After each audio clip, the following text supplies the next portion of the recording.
रूस और यूक्रेन के बीच जिस जंग की अटकलें लगाई जा रही है, क्या वो जंग शुरू हो चुकी है?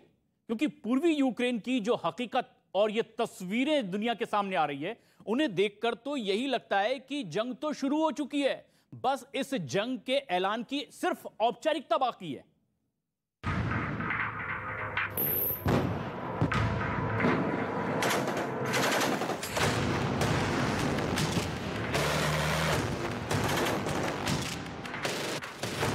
रूस और यूक्रेन में बढ़ रहा तनाव।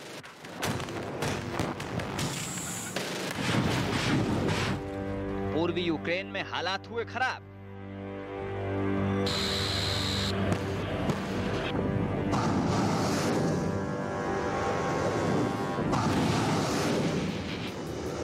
रूस की फॉल्स फ्लैग रणनीति।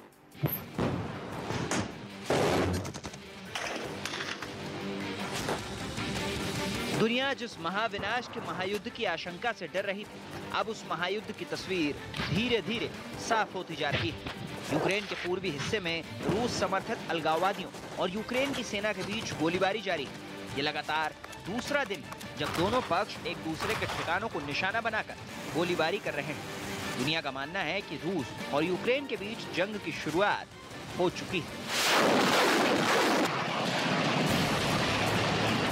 रूस और यूक्रेन की जंग की अटकलों के बीच दोनेत्स्क में काबिज अलगाववादी डीपीआर यानी दोनेत्स्क पीपल्स रिपब्लिक के नेता डेनिस पुशिलिन ने अपने लड़ाकों को युद्ध के लिए तैयार रहने का आदेश दिया है। पुशिलिन ने यूक्रेन पर आरोप लगाते हुए कहा कि यूक्रेन की सेना उनके इलाके में बड़े पैमाने पर गोलीबारी कर रही है। Президент Украины Владимир Зеленский в ближайшее время отдаст приказ военным перейти в наступление. Временный выезд сохранит жизнь и здоровье вам и вашим близким.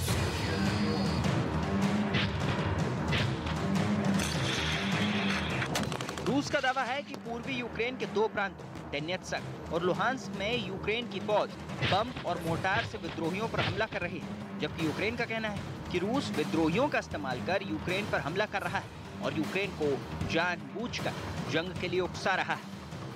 Це, що на сьогоднішній день роздмухується ситуація з боку Російської Федерації через своїх ставленників є на території Донецької і Луганської області, це спроба спровокувати наші Збройні Сили, спровокувати наші війська на ті відповіді, які б вони дуже хотіли, щоб ми... ये हकीकत है कि पूर्वी यूक्रेन के दोनेत्स्क और लुहांस्क में हालात दिन ब दिन बिगड़ते जा रहे हैं। 2 दिन से रूस समर्थित विद्रोहियों और यूक्रेन की सेना के बीच गोलीबारी जारी है। यूक्रेन इस बात की पुष्टि कर चुका है कि इस गोलीबारी में उसका एक सैनिक बुरी तरह से घायल होने के बाद दम तोड़ चुका है। यूक्रेन का यह भी आरोप है कि विद्रोहियों और उनकी सेना के बीच अब तक 66 बार झड़प हो चुकी है। यूक्रेन की सेना ने अपने फेसबुक पेज पर कहा कि अलगाववादियों ने उनकी 20 से ज्यादा बस्तियों को निशाना बनाया और उन पर रॉकेट भी दागे। इससे पहले पूर्वी यूक्रेन में रूस समर्थित अलगाववादियों ने एक कार को निशाना बनाया था। उन्होंने एक गैस पाइपलाइन को भी विस्फोट कर उड़ा दिया।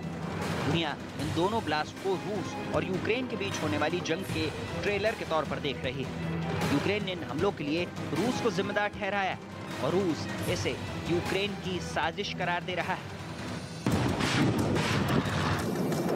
पूर्वी यूक्रेन में विद्रोहियों और यूक्रेन की सेना के बीच चल रही जंग पर रूस के राष्ट्रपति व्लादिमीर पुतिन का एक बयान आया है। राष्ट्रपति पुतिन का भी मानना है कि पूर्वी यूक्रेन में हालात खराब होते जा रहे हैं। Прямо сейчас мы наблюдаем, напротив, обострение ситуации на Донбассе. राष्ट्रपति पुतिन का ये बयान ऐसे वक्त पर आया जब अमेरिका और नेटो समूह के दूसरे देश रूस से यूक्रेन की सीमा पर तनाव कम करने की अपील कर रहे हैं। लेकिन इसके ठीक उलट रूस की नौसेना ने ब्लैक सी में एक बड़ा युद्धाभ्यास किया। रूस की सेना के मुताबिक उसके इस युद्धाभ्यास का मकसद रूस पर होने वाले हमले को रोकना था। लेकिन रूस की सेना जिस शिद्दत से इन दिनों यूक्रेन की सीमा और समंदर में युद्धाभ्यास कर रही है, उसे देखते हुए लगता है कि वो जंग रोकने के लिए नहीं, बल्कि एक लंबी जंग की तैयारियों में जुटी हुई है। तो पुतिन